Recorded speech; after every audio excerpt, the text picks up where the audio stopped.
स्वागत है आपका रात फ्लिक्स की अंधेरी दुनिया में, जहां कहानियां नहीं डर सच बनकर आपके सामने आता है।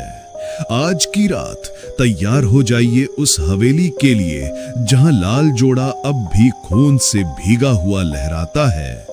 ये रात के 4:40 थी जब राजवीर की आंखों में एक ही जुनून था।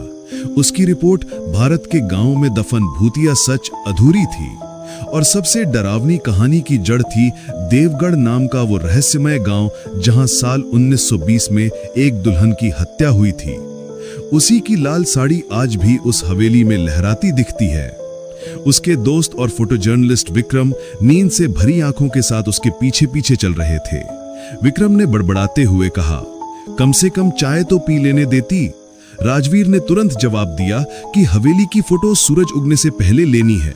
उसने सुना था कि सूरज की पहली किरण के साथ ही लाल जोड़ा गायब हो जाता है। विक्रम ने मन ही मन सोचते हुए सर हिलाया कि वो तो बस राजवीर के पीछे पीछे पागल की तरह चला आ रहा है। देवगढ़ गांव पटना से करीब 120 किलोमीटर दूर था। रास्ता जंगलों से भरा हुआ, टूटी हुई सड़कें और घना कोहरा छा गया।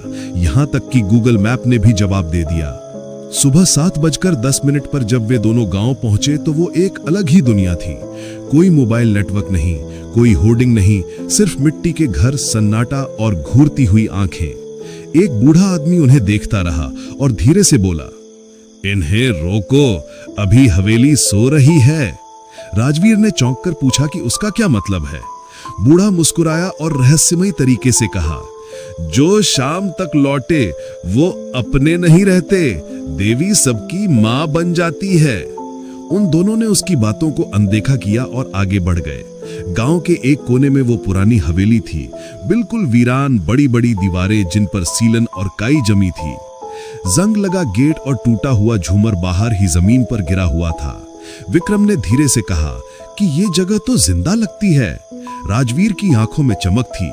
उसने मुस्कुराकर कहा, यही तो चाहिए, इतिहास से भरा, डर से लिपटा। विक्रम ने अपना कैमरा उठाया और क्लिक पर क्लिक करने लगा, लेकिन हर फोटो में एक लाल साया सा दिख रहा था। जब वो जूम करता तो वो धुंधला हो जाता। राजवीर ने हंसते हुए कहा, तेरे कैमरे में भी देवी है शायद। विक्रम कुछ बोलता उससे पहले ही दरवाजा अपने आप खुलने लगा। वहां कोई हवा नहीं थी, कोई हाथ नहीं था, फिर भी दरवाजा धीरे धीरे खड़खड़ाता हुआ खुल गया। राजवीर ने विक्रम का हाथ पकड़ा। उसका हाथ ठंडा और पसीने से भीगा हुआ था। विक्रम ने धीरे से कहा, ये तो बुलावा है। हवेली में घुसते ही एक अजीब गंध आई, जैसे सड़ी हुई गुलाब की पंखुड़ियां। पुराने फर्श पर खून के निशान थे जो फीके हो गए थे पर अब भी दिखते थे। दीवारों पर अधूरी तस्वीरें थी जिनके चेहरे खुरच दिए गए थे। विक्रम ने एक शीशे को साफ किया, लेकिन उसमें राजवीर नहीं दिखी। राजवीर चौंकती हुई बोली कि विक्रम, मेरी परछाई कहाँ है? वो बोलती बोलती रुक गई। शीशे में लाल जोड़ा पहने एक औरत खड़ी थी, जिसके माथे पर बड़ा सा सिंदूर था, आंखों से खून बह रहा था और होठों पर हल्की मुस्कान थी। लेकिन जब उन्होंने पीछे मुड़कर देखा तो वहां कोई नहीं था। विक्रम डर गया, लेकिन राजवीर बहुत हिम्मती थी।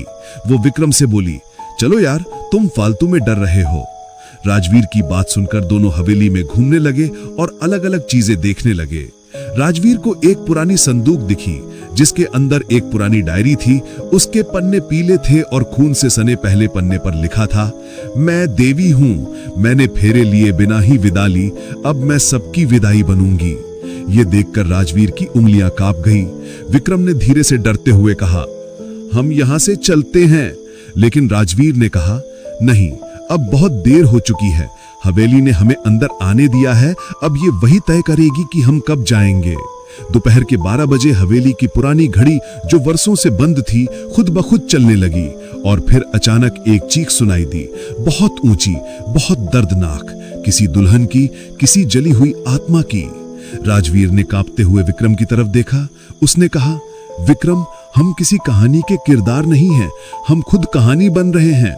विक्रम डरते हुए बोला, हम वापस भी नहीं जा पाएंगे क्या? मुझे माफ कर देना अगर मैंने कोई गलती की हो यार, शायद आज हमारा आखिरी दिन है। विक्रम राजवीर के मुकाबले बहुत डरपोक था, जबकि राजवीर बहुत हिम्मती थी। विक्रम तो आने से भी मना कर रहा था, क्योंकि जब से उसने सुना था कि हवेली भूतिया है, तब से ही वो यहाँ आने के खिलाफ था। लेकिन राजवीर के जोर देने पर ही आया था, क्योंकि राजवीर उसकी बहुत अच्छी दोस्त थी और वो इसे इस तरह अकेला नहीं छोड़ सकता था। राजवीर हल्की सी मुस्कुराई और जोर से हंस दी, मानो वो इन सारी बातों पर यकीन नहीं करती हो। वो विक्रम का चेहरा देखकर हंसने लगी और बोली, क्या विक्रम, तुम भी ना कितने डरपोक हो यार। तुम सोचो, ये हवेली इतने दिनों से बंद पड़ी है तो कुछ तो होगा ही ना। एक तो ऐसे ही यहाँ पर कोई आता नहीं, और हम आए भी हैं तो ऐसे डरेंगे तो इस हवेली के राज से पर्दा कैसे हटेगा। तभी अचानक राजवीर अभी आगे कुछ बोल पाती कि उसे फिर से परछाई दिखाई दी। इस बार राजवीर को भी लगा कि कुछ तो है जिस वजह से उसे ऐसा लग रहा था। वो भी हल्का डर गई, लेकिन उसने विक्रम से कुछ भी नहीं कहा। विक्रम तो राजवीर का हाथ पकड़े ही खड़ा था, मानो राजवीर ही उसे बचाकर रखने वाली हो। राजवीर ने हाथ हटाने की कोशिश भी नहीं की। विक्रम को लग रहा था कि उसने बहुत बड़ी गलती कर दी है। वो तो आधुनिक जमाने की लड़की थी, उसने ऐसा नहीं सोचा था। जैसे ही दोनों पलटे, हवेली का दरवाजा जो खुला था अब बंद हो चुका था और ऊपर की बालकनी से लाल जोड़ा धीरे धीरे लहराने लगा, बिना किसी हवा के। तो ये थी रात फ्लिक्स की एक और डरावनी दास्तान। लेकिन याद रखना, जब भी आईने में देखो, हो सकता है वो लाल साया तुम्हारे पीछे खड़ा हो। फिर मिलेंगे अगली बार एक और डर के साथ। तब तक नींद आने दो, अगर हिम्मत हो तो।